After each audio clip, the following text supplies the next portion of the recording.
Começando agora mais um E-Show. É empreendedorismo, é inovação, é você à frente do seu negócio. E eu já quero dar as boas-vindas ao meu parceiraço de bancada. Vem pro E-Show, grande Cid Alvarez! Olha o homem aí, Tchim! Salute! Grande Cid, temos coisa boa hoje aí, hein, Cid? Coisa boa, nosso queridíssimo Luiz Gastão Bolognese, né, falando sobre vinhos, obviamente, Uruguai. Vamos botar uma lente no Uruguai, que tem coisa muito interessante lá. Então tem assunto, não vai faltar hoje aí. Maravilha, grande Cid. Olha, eu quero agradecer ao nosso patrocinador, olha aí, a Grande Mistral, sempre nos acompanhando aqui no Vinho é uma Viagem. Vem pro E-Show, grande Gastão! Olha o homem aí! Taná! É assim que a gente começa.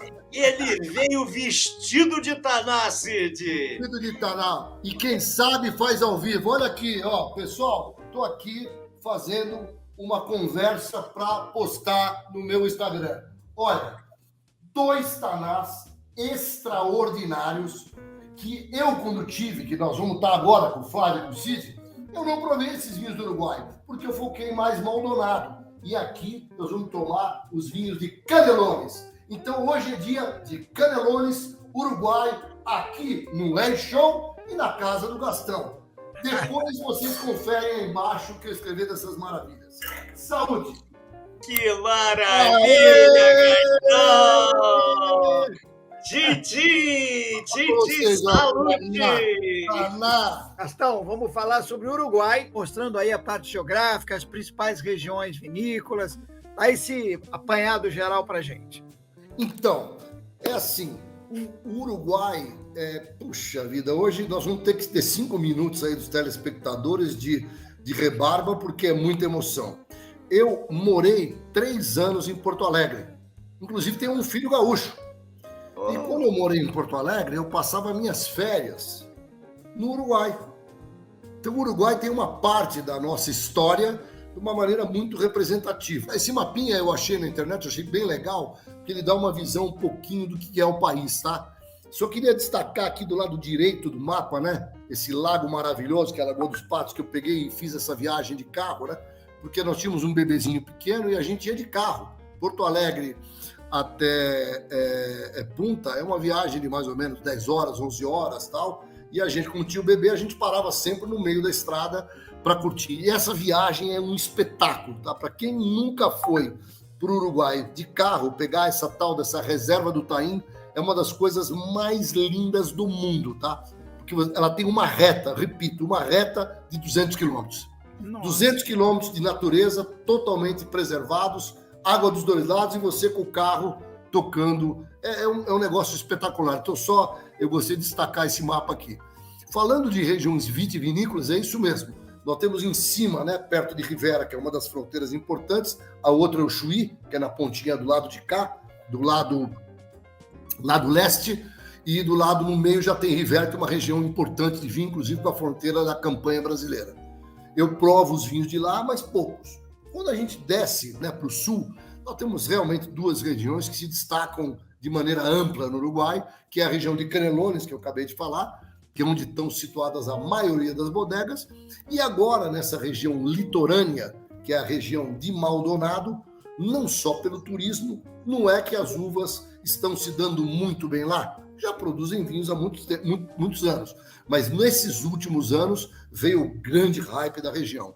Então, é duro falar, tá? Mas assim, sem a mínima maldade, sem a mínima bondade, não existe outro lugar de praia, na minha opinião, no nosso continente sul-americano, que nem Punta del Este, tá? Eu sou um apaixonado por Búzios, mas Búzios não tem essa circunferência que eu vou contar aqui para vocês hoje, que são um número de restaurantes infinitos, tá? Toda a região de Maldonado, e as praias belíssimas com hotéis de classe mundial. Então, realmente, eu, né, casado com carioca, tenho filho carioca, a gente adora Búzios, curte muito, a família dela tem apartamento em Arraial do Cabo, mas Punta del Este é imbatível mesmo, tá? Então nós vamos nos aprofundar um pouquinho também aqui, porque Punta hoje é a cidade principal de Maldonado, onde cada vez tem mais vinho bom de lá. Nós vamos falar um pouquinho hoje. A referência é Montevidéu, entre aspas, capital do país, né? País de 5 milhões de habitantes.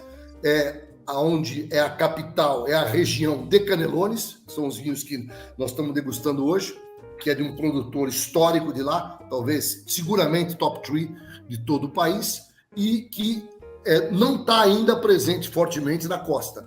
E aí nós vamos falar da costa, que são os vinhos, que é esse mapinha. Então é isso mesmo, Montevidéu, Canelones, né? Eu ainda gosto de corrida de cavalo, lá também o Hipódromo de Guimarães é belíssimo também, vale a pena visitar. Tem cassino e etc. Então nós vamos focar nessas duas regiões. Montevidéu também é fascinante, tá? Hoje eu vou focar um pouquinho mais na região mais do sul, que é essa que está mais na memória agora. Eu moro em Montevidéu, também fui diversas vezes para lá. Aí um pouquinho falando do departamento de Maldonado, que é exatamente essa região que vocês estão vendo, né? Já é no caminhozinho para o Brasil, você já começa a ver placas quando você dirige lá com direção ao Chuí, tá? Então, dependendo por que estrada você vem, você passa antes pela região mais pro lado, né? Lado de cá, que é o lado leste do Uruguai, né? E depois, quando você chega no finzinho do vermelho, você entra na região de Canelones, que aí sim está lá a nossa capital Uruguai, que para mim é uma das cidades, talvez, a mais europeia do nosso, também do nosso continente. Maravilha, Gastão. Vamos falar das uvas então, Gastão? Vamos lá. Então, as uvas, né? A homenagem aqui, não tinha que falar nada mais, nada menos. Aqui vale destacar, né, que é muito interessante, como é sui generis, né? O mapa da América do Sul, né? A gente tem a Argentina com esse fenômeno chamado Malbec. O Chile, a gente tem um quase fenômeno, que é o Carmener, mas ele é uma uva que ela é muito espremida, né? Ela tem amantes, mas ela tem também pessoas que não apreciam, mas a Carmener, como a Malbec, é francesa. E, por último, o Uruguai adotou a Taná. Então, eu sempre brinco, né? Carmener do Chile, Malbec da Argentina e Taná do Uruguai. Essas uvas, todas de origem francesa, elas têm no berço do desenvolvimento de vinhos flagship, por incrível que pareça, mais no nosso continente do que na própria fonte. Por exemplo, a Taná, pouca gente sabe de onde veio a Taná. Como eu faço os vinhos do Tour de France da ESPN, esse ano eu falei de Malbec, de Cahors, pouca gente sabe, e pouca gente sabe que a Taná é de Madiran, ambos do sudoeste da França. Então, é muito interessante, a Carmener é de origem de Bordeaux, para quem também não sabe. Então, essas 3 uvas fizeram isso. E a Taná é uma mágica o que aconteceu, eu não tenho dúvida nenhuma, que a Taná foi a uva que se deu bem, ela começou a ser plantada, começou a dar resultado, e como a história de todo o nosso continente, antigamente fazia mais vinhos ordinários, de consumo diário, né? O ordinário não na palavra feia de ser, né? A gente deturpa a palavra ordinária, de ordem, né? Do dia a dia. E aí as coisas foram indo para um caminho, né? Eu frequentava, eu morei lá em Porto Alegre em 96 e 99. Então eu já comecei naquela época a provar grandes vinhos à base de Taná, que se tornaram hoje vinhos de classe mundial, tá? De coisa realmente extraordinária. Esses 2 que eu estou provando hoje, olha, realmente, eu abri faz meia hora atrás, é um negócio impressionante. Os 2 são Taná puro, tá? Coincidentemente, esses 2 aqui. E aí eu parei e falei, espera um pouquinho, aqui a coisa tá muito séria, tá? Então a brincadeira à parte é essa, né? A Taná, ela conquistou e cada vez vai conquistar mais pessoas que apreciam o vinho com bastante personalidade e principalmente profundidade. Mas a Taná, que é o meu caso hoje, eu tenho um Taná aqui que ele é um Mike Tyson e tenho do outro lado um Sugar Ray Leonard, porque o processo de vinificação é diferente, tá? Então é muito legal, nós vamos falar um pouquinho sobre isso, que é essa transformação que também está acontecendo na Argentina. A Argentina também está fazendo vinhos mais elegantes a cada dia que passa. Então a Taná reina absoluta, mas tem excelente Cabernet Sauvignon, excelente Cabernet Franc, uma febre lá no Uruguai também ultimamente, principalmente essas bodegas mais chegadas no litoral estão tendo excelentes resultados. O Petit Verdot é impressionante como ele é um tempero na maioria dos blends. E, por exemplo, o Pisano, que faz esse vinho aqui, esse vinho do Pisano, que é o Axis Mundi, é o topo de gama do Pisano. Ele só fez esse vinho, a primeira safra 2002, a segunda 2011 e a terceira 2015, tá? Então esse vinho aqui é uma raridade mesmo, tá? O cara só faz o vinho quando a uva está num patamar estratosférico. E o Pisano faz um Petit Verdot puro, que inclusive está numa foto no final aí, que eu vou mostrar para vocês, também é delicioso, tá? Merlots incríveis, gosto bastante. Pinot Noir, estão aprendendo a fazer Pinot Noir. Eu já provei coisa boa e estão cada vez melhores. E por último, a gente tem alguns produtores também que estão fazendo Syrah. Do lado de cá, é um fenômeno, tá? Da mesma maneira que o Taná virou o flagship dos vinhos tintos no Uruguai, tem essa tal de Albarino, que é uma uva de origem da Espanha, das Guias Baixas, que o pessoal começou a plantar nesta região mais costeira, que tem uma influência atlântica violenta. Esse vinho pegou lá, tá? Pegou. Eu provei uns 30 albarinhos diferentes, tá? Impressionante a qualidade, tá? Os albarinhos espanhóis, os tops, são espetaculares, mas esses nossos aqui do nosso vizinho, eles têm uma vivacidade diferente. E a mesma coisa, eles estão desenvolvendo vinhos com características diferentes. Então, por exemplo, tem uma bodega que faz um albarinho lá, que ela usa uma barrica que eles desenvolveram só para fazer grandes albarinhos, que ela é chamada de Lancero, que é uma barrica que é o mesmo formato de 225 litros, só que ela é de 500 litros, só que ela é compridinha. Ela parece um charuto. Eu não sei nem se vai ter a foto aí, mas é muito interessante que ela foi desenvolvida para fazer esses albarinhos de alta gama. Sauvignon Blanc, gostosos, bons. Chardonnays, eu diria que foi o destaque da viagem. Eu provei alguns Chardonnays, vou falar mais para frente um pouquinho. Espetaculares, tá? E provei um dos vinhos da viagem, talvez tenha sido o branco mais impactante de todos. Foi um blend dessas duas uvas que eu botei no final aqui, que é um blend não usual, não é usual, Marsanne e Viognier, tá? Normalmente a Marsanne está mais na região do norte do Rhône, a Viognier mais ao norte ainda, mas os Viogniers, a maioria são puros, e o Marsanne puro. E esse cara resolveu fazer uma mistura dos dois. Um vinho espetacular, tá? Espetacular, nós vamos falar mais dele já. Produtores e seus grandes vinhos. Exatamente. Então, obviamente tem a ver com nostalgia, né? Eu vou destacar aquele produtor que quando eu morava em Porto Alegre há 20 e poucos anos atrás, né? Que logo depois que eu casei, né? Nesta época, o Pisano já estava presente lá nas nossas mesas, tá? Obviamente depois eles chegaram num grau extraordinário de produção. Eles ficam em Canelones, produzem vinhos de vários tipos, de várias gamas, tá? Inclusive o que vocês estão provando é deles também, é da Pisano. E aí eu destaquei o que eu acabei de falar, que é o Petit Verdot, né? Que é um vinho delicioso, super especial, que eu provei nesse evento que eu vou falar também no final. E aí eu destaquei o vinho que eu estou provando hoje, que é esse Axis Mundis, que é esse vinho raríssimo, só feito em safras extraordinárias, né? É um vinho que primeiro que nasceu em 2002, ficou 9 anos sem fazer, e depois 4 anos foi feito. Esse aqui que eu estou provando é 2011. E esse vinho do meio é do filho do Daniel Pisano, que na realidade é tudo da mesma família, mas o Daniel, pai do Gabriel, deixou o Gabriel usar a criatividade, é um enólogo formado tudo. E ele fez um dos pioneiros em fazer um Taná doce, que também é super raro, né? Provavelmente vocês nunca provaram, eu lá tive a oportunidade de provar, quando vou para lá. Ele é uma espécie de um vinho do Porto, feito de Taná, que é uma coisa extraordinária, tá? É excelente para sobremesa, para queijo encorpado e delicioso com chocolate, tá? Então ele é um mix de vinho do Porto, estilão de vinho do Porto, mas também com uma influência dos grandes Banyuls, que são do lado sul da França, só que já lá do outro lado, né? Lado sudeste da França, onde tem um vinho super importante chamado Banyuls, já com a fronteira da Espanha na Catalunha. E esses vinhos são espetaculares. Então eu destaquei aqui o que o Pisano tem de melhor mesmo, são esses 3 vinhos, mas eu diria que ele tem um portfólio de no mínimo 20 SKUs, vinhos de todo nível de preço e muito affordable, tá? Esse que eu estou provando aqui já é um vinho de alto valor agregado e é raríssimo, né? Foram feitas acho que 2.000 garrafas, se não me engano. Você imagina um vinho desse para fornecer para o mundo inteiro, é para poucos. Precisa ter bons amigos. Vamos para a próxima. Olha, então, coincidências ou não, tá aqui o próximo, que é Vinha Progresso. O Vinha Progresso é uma vinha também na região de Canelones. Olha que maravilha essa foto, né? Lindo. Maravilhosa na época do ano que foi tirada. E esse vinho, o Gabriel, que é filho do Daniel Pisano, ele decidiu fazer um vinho meio disruptivo, tá? Ele fez a fermentação desse vinho em cuba aberta, como se fazem na Borgonha.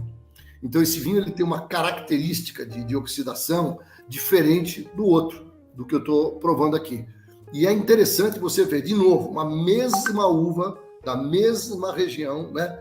Com o capital intelectual da enologia de uma mesma família, né? Certo que o pai é diferente do filho, e os vinhos são tão diferentes, tá? Então, para mim, em termos de experiência gustativa desses vinhos, é uma experiência que, por exemplo, eu não tive nem lá no Uruguai, de provar 2 vinhos de Taná 100% e tão diferentes, tá? Realmente eles são diferentes. E esse rapaz fez esse vinho, que é o vinho top dele, tá? É um vinho que ele fez, quem fez o rótulo foi a tia, que é a dona Elisa, e ele deu o nome de Sueños de Elisa no vinho. É o vinho top da casa da Vinha Progresso. O rótulo é lindíssimo, né? E eu tive o prazer de provar um outro rótulo, que nós vamos mostrar no final, da Vinha Progresso, num evento lindíssimo da Vinhos do Uruguai, que vieram para o Brasil, chamaram os principais opinion makers, jornalistas, etc., e fizeram um evento e apresentaram os seus principais vinhos. Coincidentemente, o menino Gabriel Pisano estava aqui no Brasil e apresentou esse outro vinho que depois nós vamos ver no final. O Mauro Biel está perguntando aí onde comprar os vinhos, provavelmente da Pisano, né? Da Pisano são de importação Mistral, né? exclusiva da Mistral. Exclusiva. Tem exclusividade já há mais de 2 décadas, tá? É isso aí, ô Mauro, é só entrar no site da Mistral lá que eles têm um e-commerce lá fantástico. Calma, deixa eu fazer uma correção aqui. O Pisano, a marca é da Mistral. O Vinha Progresso é da Vinti. A Vinti é uma empresa do Grupo Mistral. Do Grupo Mistral. Outra importadora que tem outro... Exatamente. Vocês que são craque de branding, ela é um outro branding, mas no fundo é a corporação, são parentes tanto de um lado quanto de outro. Os Pisano de um lado e de cá os Lila do outro lado. Então nós estamos fortemente nos grandes produtores de Canelones, vamos para o terceiro. Esse eu também tive a honra de visitar, é um espetáculo, tá? Dos mais tradicionais, vocês já devem ter ouvido falar muito. Eles tiveram um empreendimento aqui no Brasil, né? Família Carral. Sim. Família Carral, e eles fazem esse vinho realmente mesma coisa, tá? Canelones, coração, linha básica, super competitiva, vinhos eu diria que hoje você consegue comprar um vinho do Johan Carral por bem menos de R$100, os básicos, e aí você consegue e vai subindo e chega nessa obra de arte chamada Amat. Esse vinho, para mim, ele tem uma história legal, porque quando eu comandava lá a Expand na época, eu adorava fazer as degustações às cegas. E quando a gente decidiu trabalhar com vinhos uruguaios, eu comandei uma degustação às cegas. E eu nunca vou esquecer, o vinho campeão foi o Amat em 1998, tá? Foi o melhor taná de todos, nós provamos, seguramente mais de 30 tanás às cegas nós provamos, e esse vinho foi o campeão. Então é um vinho que marcou, a gente acabou não trazendo para a Expand, mas é um vinho que tem uma história de Uruguai, em termos de vinho ícone, super importante. Eu respeito muito a família, sempre me trataram muito bem. Eles são irmãos, e eles agora, né, o normal, né, de família, estão se fazendo as dissidências. Então, eu já nem sei qual é o irmão que toca o carral, o outro toca um outro carral, o outro está na fronteira de Rivera. Então, é toda uma família que tem uma presença importantíssima na vitivinicultura uruguaia e também no sul do Brasil. Lembra do velho do museu? Era o velho do museu, né? Que era do Carral. Tinha lá Não lembro. Não. Uns vinhos desses brasileiros que eram da família Carral. Ainda em Canelones, para a gente fazer a trifeta de Canelones, dos principais produtores, né? Pisano, Carral e agora a família Decas, chamada também como Ronicó. Essa família é uma família super tradicional uruguaia, essa família Decas, já está na 3ª geração. Quem toca a empresa hoje é o Santiago Decas, é um enólogo de 30 e poucos anos de idade, jogador de rugby, um menino brilhante, brilhante mesmo, não para de estudar e faz também muitos ensaios. Então, quando eu comentei com vocês aquele vinho de Viognier com Marsanne, é esse vinho do lado direito aqui, esse branco extraordinário, tá? Esse vinho é breathtaking.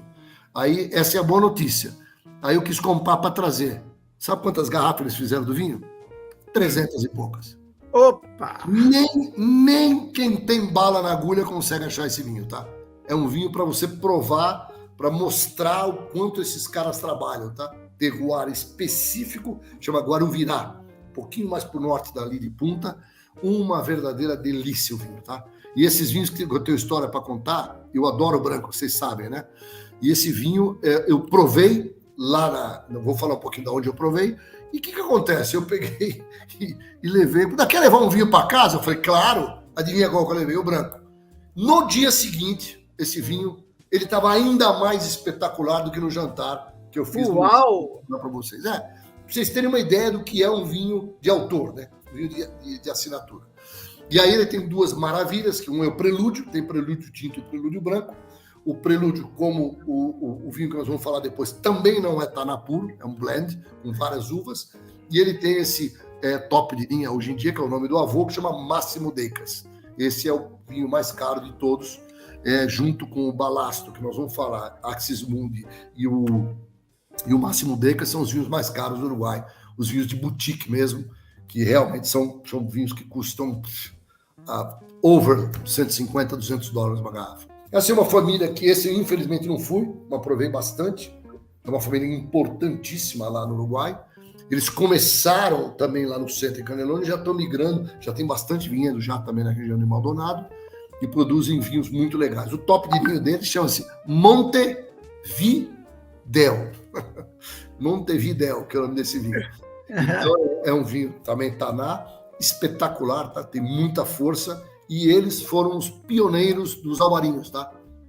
Tem albarinhos muito interessantes também na casa e fazem até vinhos com uvas diferentes, tá? Até Riesling eles fazem também, que eu provei lá dessa vez. Então é um produtor também muito importante que tem uma projeção internacional especialíssima, tá? Esse produtor também não estive pessoalmente, mas tenho provado os vinhos, até por incrível que pareça, foi um dos vinhos que eu trouxe na mala, que eu tinha uma oferta muito boa lá no free shop de Montevidéu, e eu trouxe para cá. E, de novo, a mesma coisa, tem vinhos muito interessantes, de uma faixa de preço básica, inclusive tinha meia garrafa em oferta, eu comprei, porque eu já tinha provado aqui na feira da Provine. Eles fazem esse vinho Puzzle, que é um dos tops de linha deles.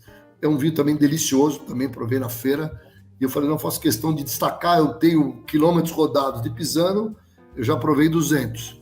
Do Decas, 220. O Bolsa 30. Esse aqui eu provei 3, 4 no máximo, talvez 5, mas eu fiz questão de destacar que eu acho que é um produtor que é to watch. Opa, essa é uma casa que tem... Essa já começa a mudar um pouquinho, né? Esses caras, até eu vi hoje aqui, até doce de leite deles eu tenho aqui em casa, tá? Esses são um outro produtor de uma outra região, chamada Narbona, fazem tudo bom. Tem Relais Chateau, tem restaurante, fazem vinho, doce de leite, é tudo uma delícia, tá? E eles têm uma distribuição boa. No hotel que eu fiquei em Punta, que eu vou falar para vocês, era o vinho que estava no quarto, tá? Era os vinhos do Narbona. Então são vinhos muito interessantes. Eu também não consegui, porque era um pouco mais distante, mas eu também faço questão de destacar, porque eu provei e os vinhos são muito bem feitos, tá? Não provei alguns deles, dos tops, mas esse Luz de Luna eu provei também na feira aqui em São Paulo, e eu acho que merece destaque também. Aí chegamos na Vedete, né? Que isso aí é uma história muito interessante, é de um argentino, que é um dos caras mais ricos da Argentina, se não o mais rico. Ele resolveu investir no Uruguai e comprou milhares de hectares perto do mar. E o início ele ia fazer o quê? Ele ia botar energia eólica. Aí a esposa dele falou, não quero esses ventiladores gigantes aqui não, vamos ter que fazer outra coisa. Aí ele simplesmente contratou um dos melhores enólogos da Itália e aí montou um negócio que hoje eu acho que é extremamente promissor, que o mundo do vinho não é para retorno de investimento de 2 anos, né? Mas quem tiver a oportunidade de visitar o que esses caras estão fazendo lá, é realmente espetacular, tá? Fazem uma gama de vinho, de novo, muito versátil, tá? Desde vinhos baratos até a gente chegar nesse top de linha, que é o Balasto, que é o único vinho do Uruguai, um dos únicos do nosso continente, que é vendido na Praça de Bordeaux, tá? Então, por exemplo, o Alma Viva é vendido na Praça de Bordeaux, o 100 é vendido na Praça de Bordeaux, e vou ver assim, acho que o Closapauta também. E o Balasto, há 2, 3 anos, já está também na Praça de Bordeaux. Também um vinho realmente expensive, né? Tem alto valor. E aí eu botei a outra linha deles, que é uma linha Petit Clos. É muito interessante você visitar lá, que eles têm 1.200 hectares plantados e tem mais de 1.000 single vineyards. São vinhos que eles chamam de clos, né? Que são numerados. Então eles têm, por exemplo, é incrível você provar um Taná lote 212 e comparar com o lote 93, por exemplo. É impressionante como eles fizeram esse trabalho de microclima, e aí eu acho que eles desenvolveram um albarinho aí, botaram para quebrar no albarinho, tá? Esse albarinho reserva, que é o vinho deles, tem uma linha ainda mais barata, tá? Mais barata. O reserva é um vinho que deve ser perto de 100 e tantos reais. É impressionante como é bom, tá? Impressionante como é gostoso. Você vai no restaurante, né, que você sempre paga, né, a margem do restaurante. Eu fui algumas vezes em alguns restaurantes e serviu em taça, tudo. Muito, muito legal. Então, a Garzon, nós vamos falar um pouquinho mais do conglomerado da Garzon, porque tem de tudo lá, tá? Nós vamos falar um pouquinho do que tem lá também depois de restaurante, etc. Olha, ali tem Gastão na plantação também, olha aí. Estava fazendo a colheita, olha lá, olha o lote 212. Esse aqui é um Taná famosíssimo. É um dos melhores Tanás dele. Esse Taná, quando tá bom, não é todo ano, ele engarrafa como Petit Clos, #212. Que legal. E aí, depois desse dia aqui, eu fiz a colheita de uma uva chamada Caladoc. Eu devia ter posto aí. Mas é uma uva muito, muito lá do sul da França, não é uma uva muito difundida, eles têm lá o experimento. E no dia que eu fiz a colheita aí do Caladoc. Vamos ver o Caladoc 2022, como vai estar o ano que vem. Vou provar.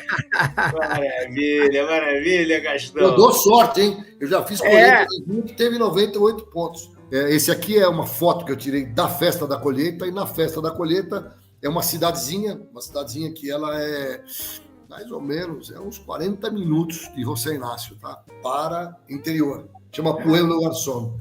E no Pueblo Garçon, esse maluco desse Francis Mallmann, que eu conheço ele desde os idos de 1997, quando eu fui a primeira vez para Punta, ele já tinha um restaurante lá em José Inácio chamado Los Negros. O Los Negros fechou e ele é hoje um dos caras mais importantes. É um argentino que tem lá o restaurante principal de Mendoza, que é na Siete Fuegos.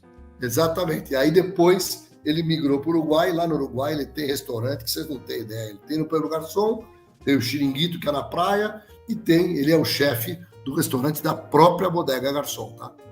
É top de linha. Esse aqui do Pueblo Garçon tem que vender o carro para ir, tá? Garoto! Caro pra cacete. A gente vai falar de restaurante mais tarde. Vamos continuar nos vinhos. Isso. Ainda, agora já estamos na cidade praiana, que é o bizu do bizu do bizu do bizu. A cidade chama-se José Inácio. José Inácio é uma cidadezinha que está ubicada perto de Punta, deve ser uns quantos? 80, 90 quilômetros, 100 quilômetros de Punta, mais para o lado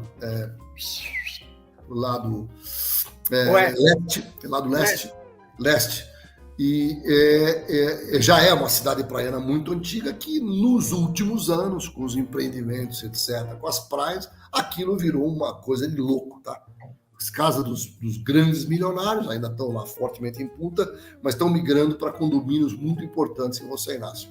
E José Inácio, como eu falei do Los Negros, do Francis Mallmann, etc., é super charmosa, tá? É uma cidadezinha mais rústica, não tem aqueles arranha-céus maravilhosos de Punta.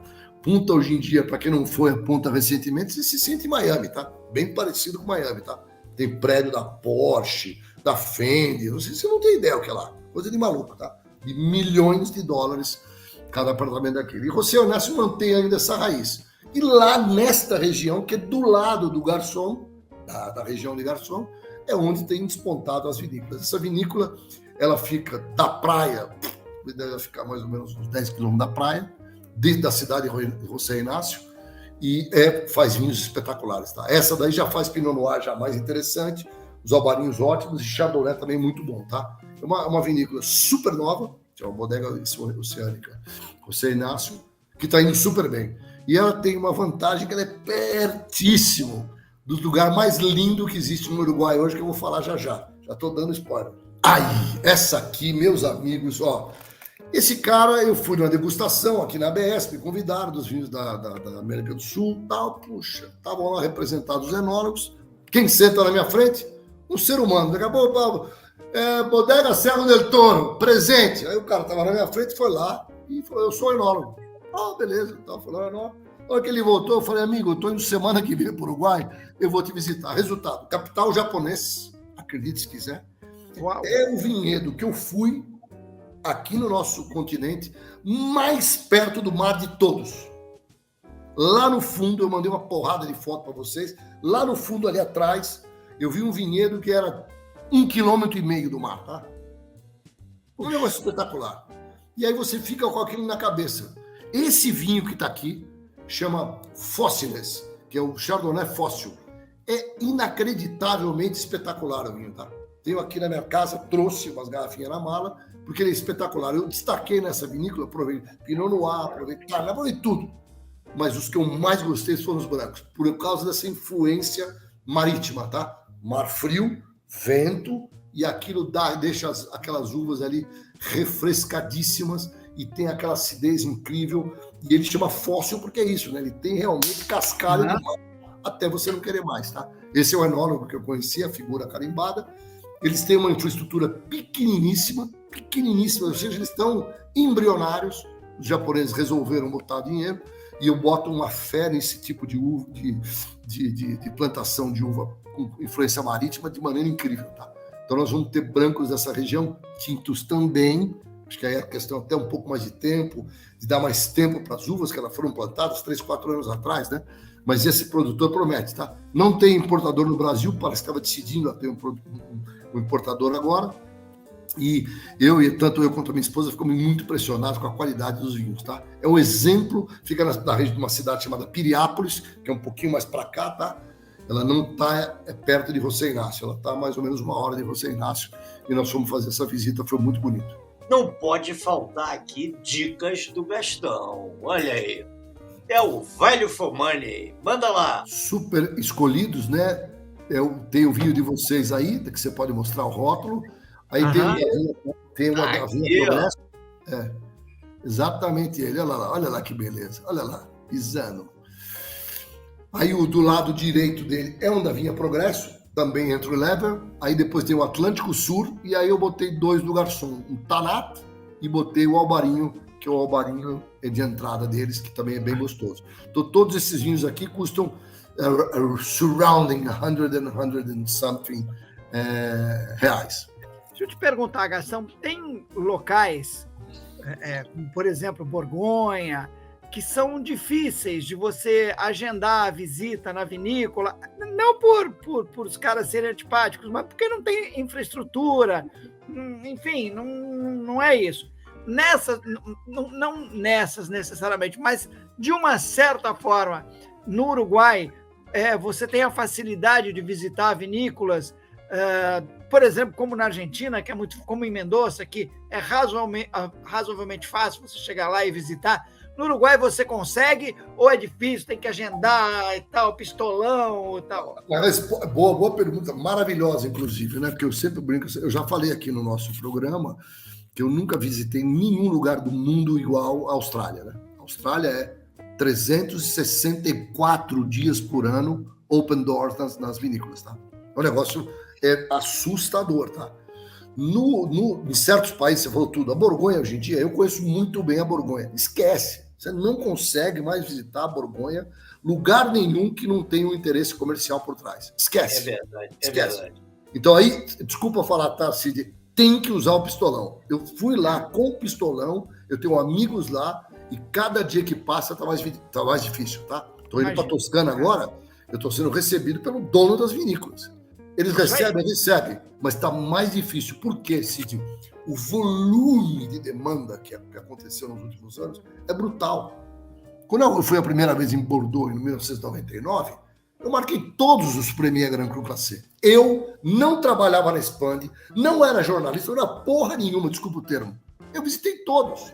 Sou insistente, corri atrás, etc. Hoje em dia, esquece visitar o Chateau Margaux. Esquece. Você só vai visitar se tiver um negociante dos bons para te botar lá na boca do gol. Com relação a esse friendly, existem vinícolas e vinícolas. Por exemplo, a Garçom, eu fui para lá fazer a festa da colheita, tinham 400 brasileiros. 400, aí tinha menos também. 400 brasileiros que pagaram para ir na festa da Vindima, que eu estava lá. Tinham 600 pessoas sentadas, eu vou falar um pouquinho mais para vocês, e tinham 400 brasileiros, com namorados, com maridos, com o que você pode imaginar. Fizemos colheita, etc. Tem restaurante. Então, é extremamente e cada vez mais friendly. Faz parte do mise-en-scène. Então, por exemplo, hoje em dia, quem vai para José Inácio vai acabar visitando o Garçom. Foi tão bem feito o trabalho que eles fizeram que é um must. Todos os hotéis têm lá van para te levar lá, se você quiser. Cara, eu quero visitar a Garçom. Tem a van te esperando, vai lá e acabou. Mas, se a tua pergunta é boa, o restaurante, que nós vamos falar daqui um minuto, da Garçom, se você não reservar, você já não consegue sentar mais, tá? Claro, posso imaginar. Então é assim. Beleza. Cada vez. Olha a dica do Gastão! Perfeito. Então, agora vamos para a pergunta. Vamos. Gastão, você esteve lá há pouco tempo e tal. Conta pra gente dicas de hotel, restaurante, passeios. Esse outro lado que eu introduzi de uma certa forma. Vou falar primeiro de restaurante, depois vou deixar para o grande finale as grandes atrações, que inclusive eu fiz uma matéria no Neofeed, foi publicada a minha, do que tem de novidade para lá, tá? Então é realmente extraordinário. Em José Inácio, que é onde eu falei, que há 30, 20, não sei quantos anos atrás, eu ia lá no Los Negros, que infelizmente fechou, que nós vamos até ver uma foto do lado. Nós temos lugares que são quase como se vai, como é que é? Se vai a Roma, tem que ir lá na Piazza de, né? São Pedro, ver o Papa, etc.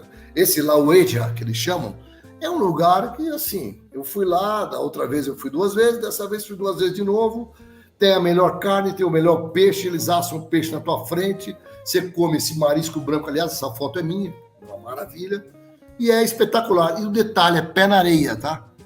Pé na areia. Então, eu fui lá, por exemplo, em novembro de 2019, um puta de um calor maravilhoso. Dessa vez eu já fui em março, teve um dia que estava a lareira acesa, tá? Porque não sei se vocês sabem, o clima lá é o seguinte, o negócio do mar, tanto em Punta quanto em José Inácio, de um dia para o outro muda aquilo, meu amigo, é violento, tá?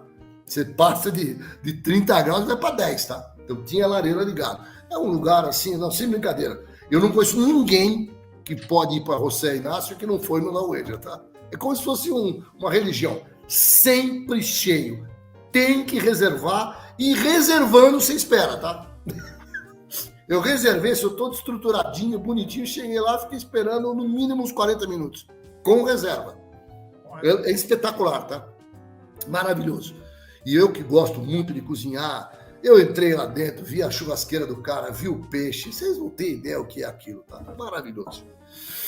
Aí, não muito distante do La Uegia, que é dentro do coração de José Inácio, esse é do lado do hotel que eu vou falar já. Chama-se La Susana. É do mesmo mega milionário, só que agora, de vez de ser um argentino, um norueguês, que é dono de um complexo de hotéis em José Inácio, inigualável. E ele é dono de uma vinícola no Chile. Ele escolheu o Chile para fazer vinho e o Uruguai para fazer hotel. E essa é a foto do La Susana, também pé na areia. Eu diria que a pé não dá para ir, porque tem uma parte que é cliffs.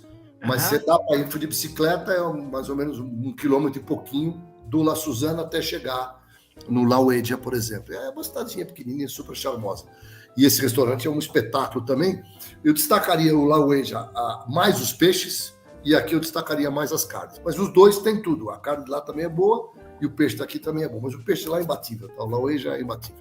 Esse é um que deram a dica pra gente, né? No romantismo nosso. Foi uma surpresa, assim, inacreditável. Foi uma surpresa. Porque eu cheguei lá, eu fiz um pedido, a mulher falou que acabou. Eu falei, mas o que tem no lugar, né? Queria tomar um vinho bom, né?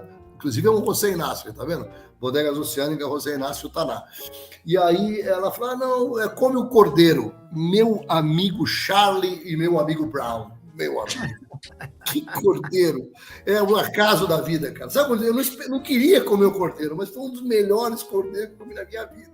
E era um lugar assim mesmo para curtir, um pouquinho escuro, né? Mais para namorar, essa coisa Muito toda. legal. Então, o rapaz tirou essa foto eu com a Rainha do Lar aí, e esse é o lugar que eu recomendo. Ele fica do hotel que a gente tava, que eu vou falar já, ó, 800 metros.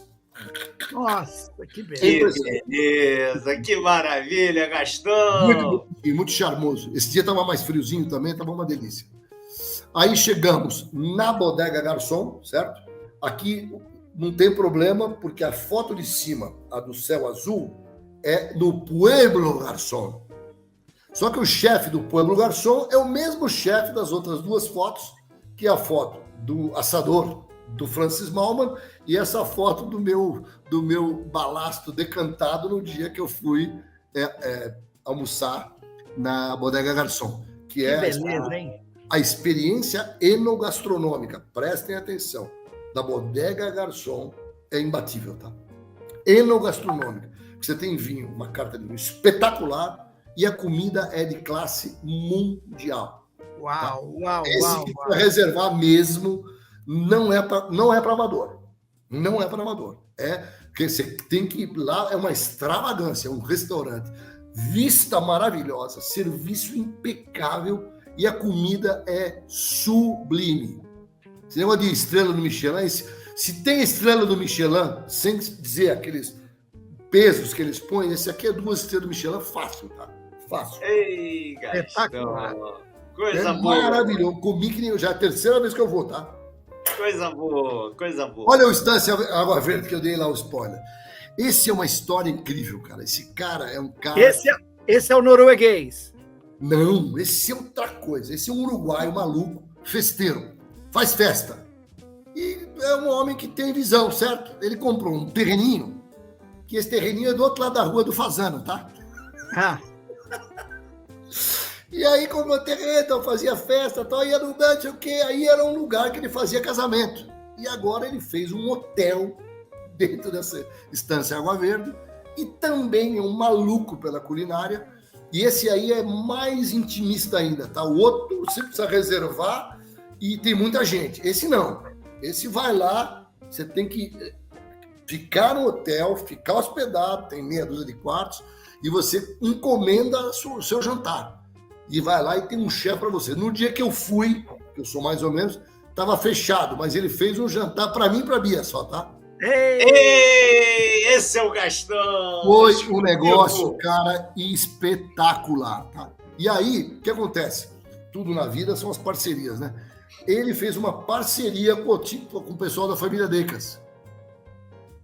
Então, ele fez uma parceria. Então, os vinhos que estão lá, eu fui, inclusive, lá convidado, porque a família Decas que me convidou. Ele é como se fosse uma base avançada dos vinhos da família Decas na região de Maldonado. Na cidade de Punta. É ao lado do Fazano, tá?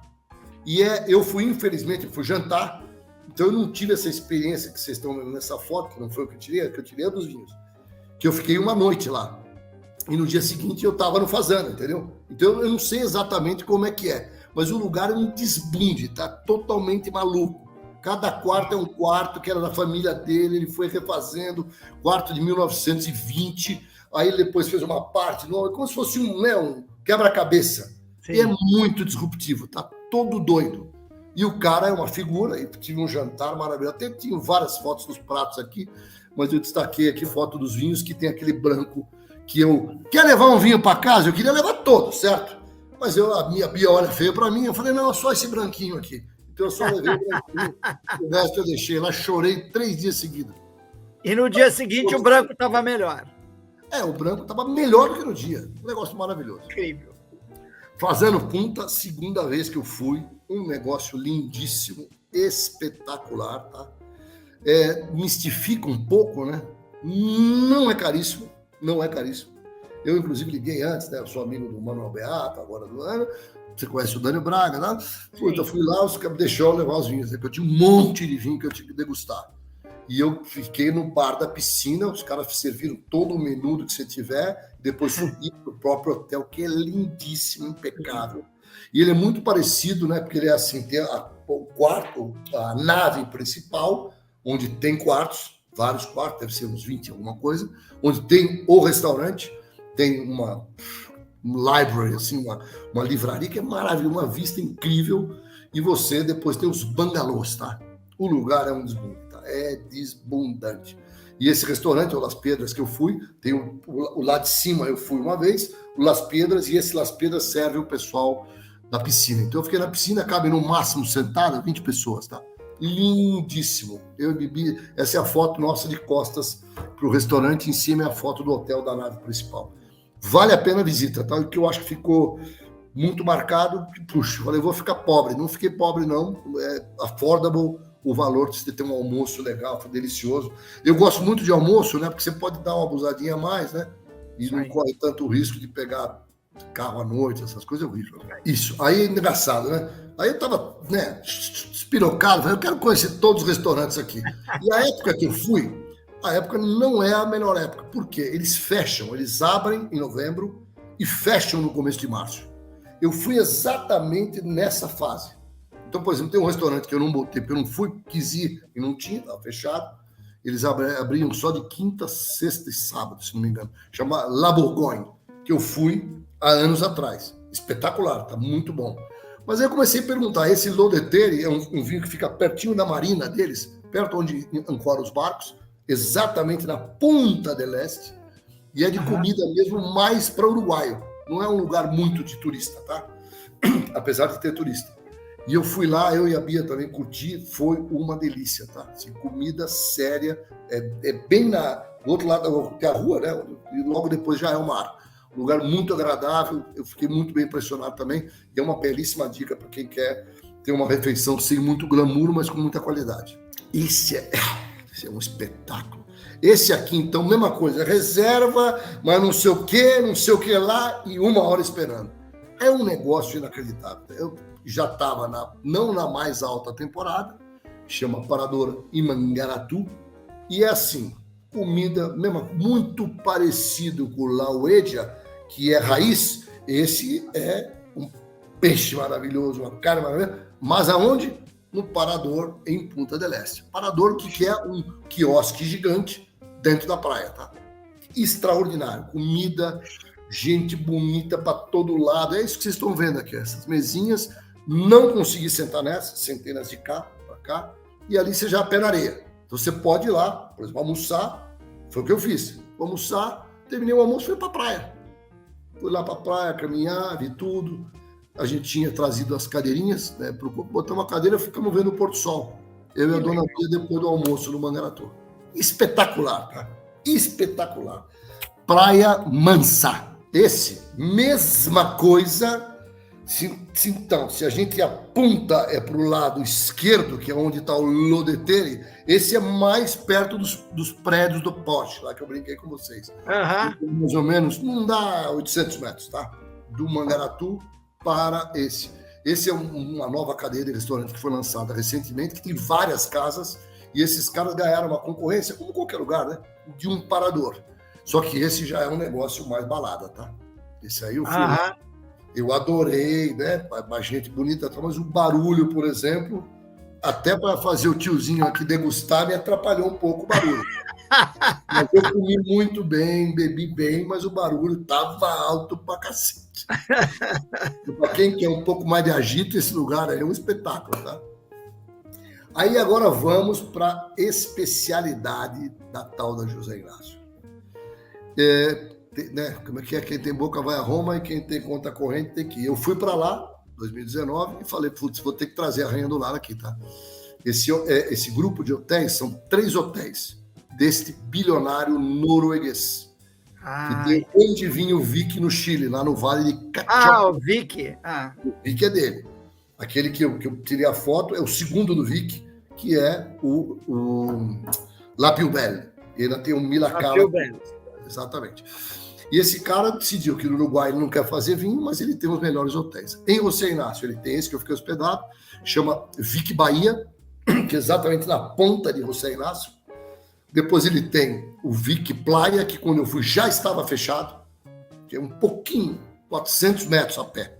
no mesma praia, tá? Mais perto do Buchicho.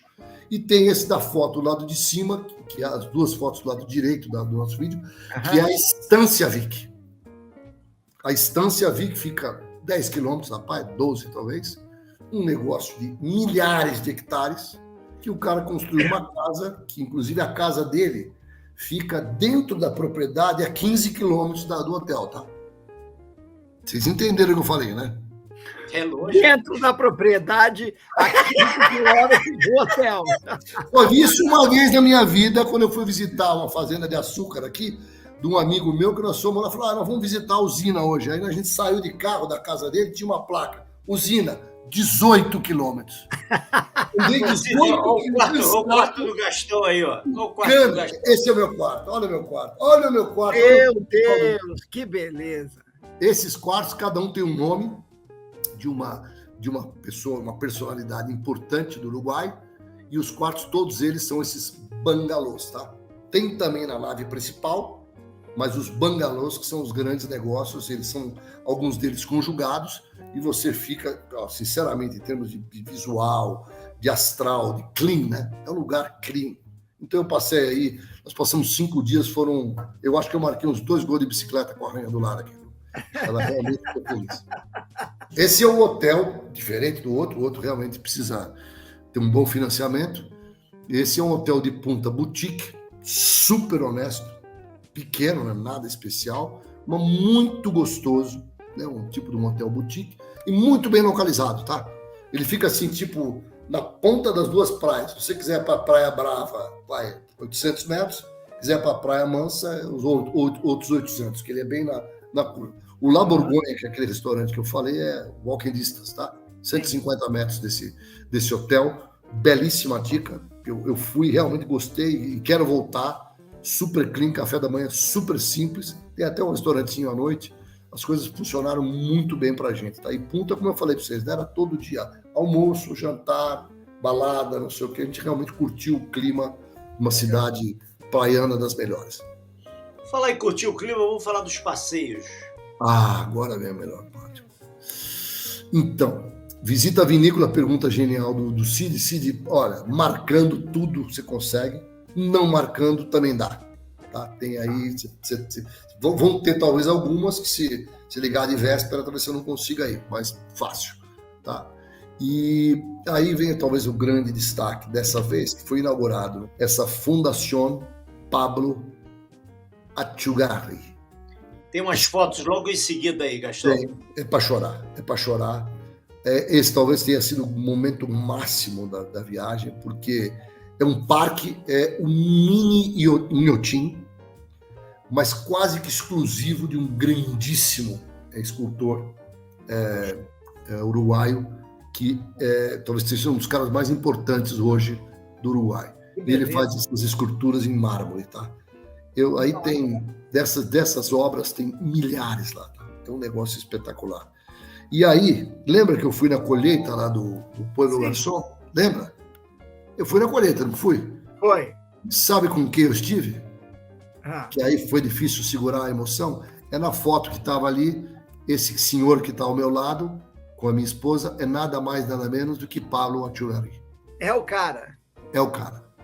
Que beleza. Esse eu belisquei, tá? Esse eu belisquei para ver se ele existia mesmo. Aí eu botei da pedalada aí, porque é super legal, né? No hotel que a gente ficou tinha bicicleta para todo mundo. Então a gente pegava a bicicleta e saía para passear para cá, para lá. Foi espetacular. José Inácio é uma cidade mesmo interiorana. Tem até, não sei se vai sair uma foto minha lá no nosso amigo Farol de José Inácio, que é um lugar super charmoso. Era onde era a sede do primeiro restaurante do Francis Malman, que é o Los Negros, um lugar maravilhoso. E nós caminhamos bastante também, né? Levava a bicicleta, deixava a bicicleta e caminhava, etc. Então é maravilhoso. Legal. E aí, em Punta, cara, Punta é mágico, né? Punta tem, acho que um dia que andamos 10 quilômetros, talvez. Também cruzei a cidade de ponta a ponta, de ponta do lado, Praia Brava para Praia Mansa. E foi a segunda vez que eu fui de barco, para quem quiser conhecer, também vale a pena. Tem a famosa Casa Pueblo. Essa Casa Pueblo é outro maluco, esse já nos deixou, que é o Carlos Pérez Vilaró. Ele foi montando num lugar, numa encosta e parece mesmo a Grécia, tá? Ele foi montando as suas casas. E hoje, a antiga casa dele virou um hotel e é lá, hoje em dia tem uma fundação, também a mesma coisa, livraria, bar, né? E tem talvez um dos pôr-do-sóis mais lindos do mundo, tá? É uma coisa. Punta del Este, eu diria que Punta del Este, o José Inácio é bonito, vai depender da época do ano. Mas Punta del Este, quando eu fui dessa vez, por ela ser na ponta, né? O pôr-do-sol nessa tal de Praia Mansa é espetacular. Tanto que eu fui na Fundación, né? No Vilaró, fizemos, na hora que dá o pôr-do-sol, matematicamente, né? Eles botam uma gravação, uma poesia dele, que é um negócio que 80% das pessoas ficam emocionadas, tá? A Bia, a esposa, ficou bem emocionada.